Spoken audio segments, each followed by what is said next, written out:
മധ്യ കേരളത്തിലെ ശബരിമല എന്നറിയപ്പെടുന്ന ശ്രീധർമ്മശാസ്താവിന്റെ ക്ഷേത്രം. സാക്ഷാൽ ശബരിമല പോലെ മലനിരകളുടെ മധ്യത്തില് സമുദ്രനിരപ്പിൽ നിന്ന് ഏകദേശം 1200 അടി ഉയരത്തിൽ 18 പടികളോടുകൂടിയാണ് ഈ ക്ഷേത്രം സ്ഥിതി ചെയ്യുന്നത്. ഈ ക്ഷേത്രത്തിന്റെ ഐതിഹ്യം എന്ന് പറയുന്നത് പണ്ട് ഇവിടം ഒരു തപോഭൂമിയായിരുന്നു. ഋഷിമാർ തപസ്സു ചെയ്തിരുന്ന ആത്മീയ അന്തരീക്ഷമുള്ള ഒരു പുണ്യഭൂമി. പുരാതന കാലത്ത് ഈ മലമുകളിൽ അവരാരാധിച്ചിരുന്ന ആ ക്ഷേത്രം മൺമറഞ്ഞു പോവുകയും അതിനുശേഷം യുഗകൽപ്പനയിൽ ഒരു വലിയ കുന്ന് രൂപപ്പെടുകയും പിന്നീട് ശിവപ്രതിഷ്ഠ ഉണ്ടാവുകയും ചെയ്തു. കാലാന്തരത്തിൽ ആ അമ്പലം ശിവപുത്രനും കലിയുഗവരദനും ആപൽ ബാന്ധവനുമായ ശ്രീധർമ്മശാസ്താവിന്റെ ക്ഷേത്രമായി മാറി. ക്ഷേത്രത്തിന്റെ യഥാർത്ഥ കാലപ്പഴക്കം ഇപ്പോഴും കണക്കാക്കാൻ സാധിച്ചിട്ടില്ല. ഒരുപാട് കാലപ്പഴക്കം ചെന്ന ഈ ക്ഷേത്രത്തിന്റെ പുനഃപ്രതിഷ്ഠ ഈ നാട്ടിലെ നല്ലവരായ നാട്ടുകാരുടെ ഭരണസമിതിയുടെ നേതൃത്വത്തിൽ നടന്നുവരികയാണ്.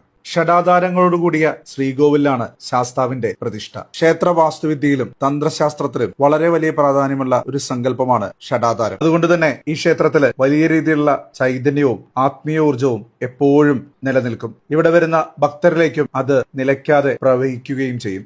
ഗുരുസങ്കല്പത്തിലുള്ള ശാസ്താവാണ് പ്രതിഷ്ഠ. ഈ ക്ഷേത്രത്തെ ഏറ്റവും കൂടുതൽ സവിശേഷമാക്കുന്നത് 12 ജ്യോതിർലിംഗങ്ങളോട് കൂടിയ ശിവപ്രതിഷ്ഠയാണ്.